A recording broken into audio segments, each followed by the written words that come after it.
I am Debbie Lestitian, and I am proud to celebrate Women's History Month in the city of Pittsburgh, today and every day.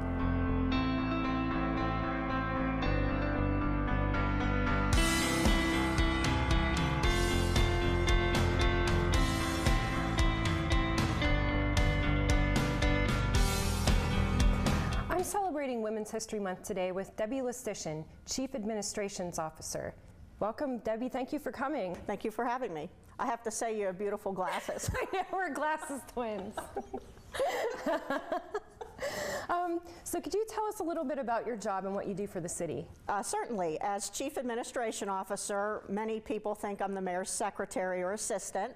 I am not. I serve in whatever capacity I'm needed. However, my main departmental responsibilities include personnel. We have 3,500 employees, 9 collective bargaining units, civil service protected employees. It's a quite diverse, very complex workforce.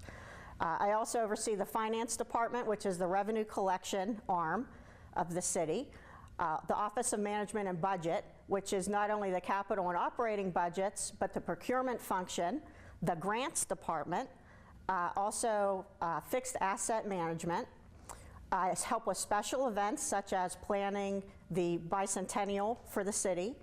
I also oversee part of OMI, the Office of Municipal Investigations. So it's a very complex, very large portfolio of responsibilities, and I have to say I am really enjoying it. That's great. It sounds like you're probably really busy too. I forgot the Comprehensive Municipal Pension Trust Fund Board and the municipal pension too. Oh, wow. So it's like I said, very diverse and complex, and that's one of the things I really enjoy about it. Every day brings something new. So Debbie, could you tell us, why did you choose a career in government? Well, I have to say I really did not choose to work in government. It sort of chose me. And why I say that is I've worked in the Pittsburgh business community for 30 years now. I'm actually a certified public accountant and an attorney. And I served in a consulting role for many, many years. When Mayor O'Connor was first elected, he reached out into the community to bring women and minorities onto boards, authorities, and commissions as volunteers. And I was selected to serve on the City of Pittsburgh Stadium Authority Board. I served in that board and served as its chair for a number of years, and that's where I met then Councilman Peduto. And Councilman Peduto fought the fight every day for what he believed in, and I really respected and admired that about him. I kind of went to the mat on some issues for the taxpayers that I thought were not in their best interest. He was extremely supportive, and like I said, I really have a lot of respect for him personally. So I was actually the assistant treasurer at Carnegie Mellon University when Councilman Peduto decided to run to be mayor. I did work on his campaign. I was his campaign treasurer.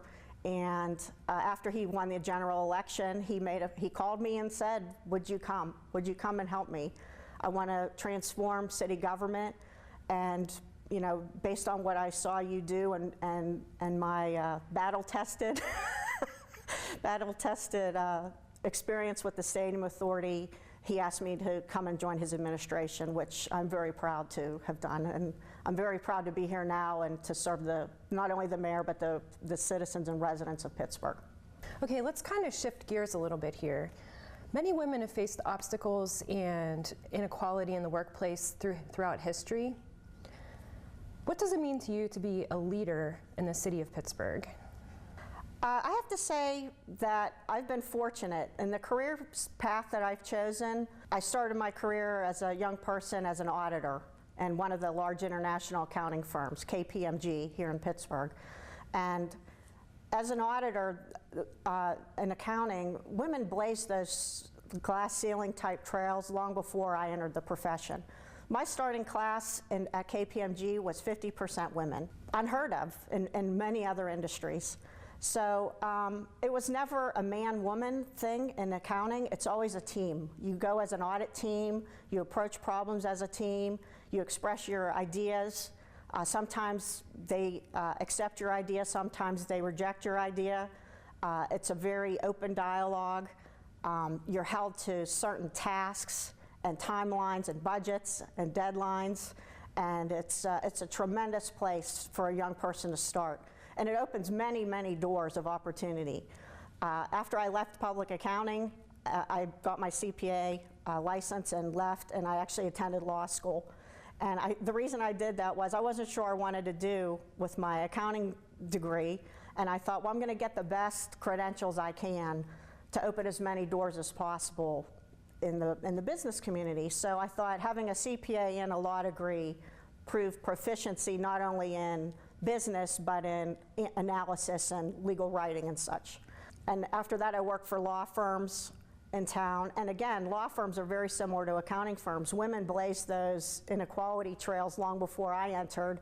It's very frequent for women to rise to the level of shareholder or partner in law and accounting firms. And like I said, I've been very lucky to work in those environments. After I had those 2 degrees, I'm 50 years old, and I still am not quite sure what I'm meant to do.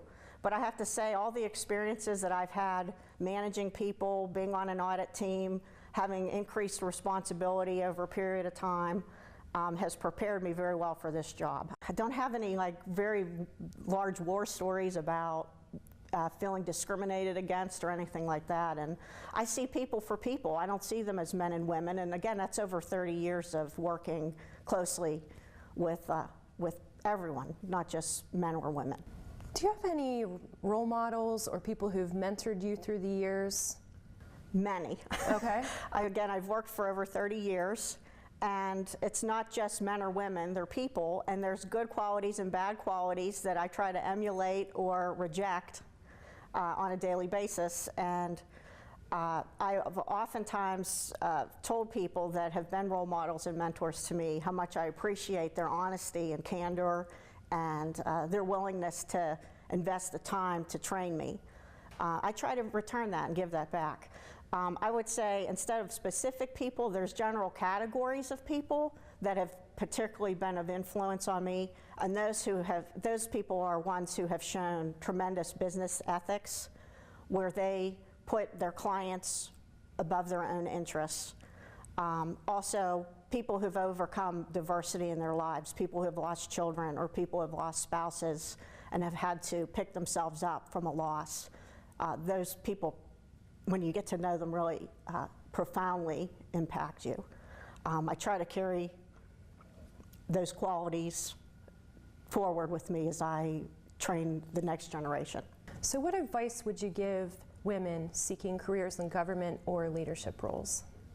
I would have to say that character matters. Your character is what matters most of all. Whether people can trust you, whether they believe what you tell them, whether you give it your all, whether you admit you made a mistake. It's okay to make a mistake. Everyone makes mistakes. The worst thing you can ever do is blame someone else for a mistake that you made. Likewise, if you're working on a team, you win and lose as a team.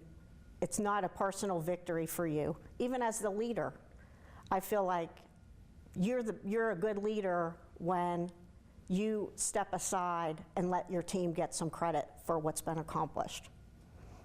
And so as a woman moving into leadership, I would say don't be afraid to fail.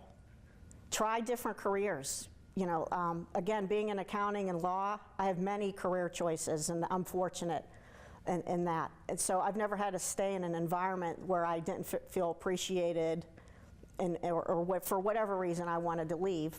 I haven't had to send a resume for my last 4 jobs I've had, just because you develop a career, a reputation, a character about you, and people know that and they seek you out. And that opens many, many opportunities for you that you may not have otherwise had.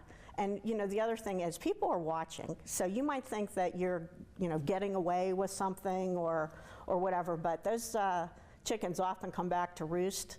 So again, you just do the right thing. And it's, for some reason, the right thing is always really hard. But in the long run, you're the better for it. That's really great advice. And thank you so much for being here today, Debbie.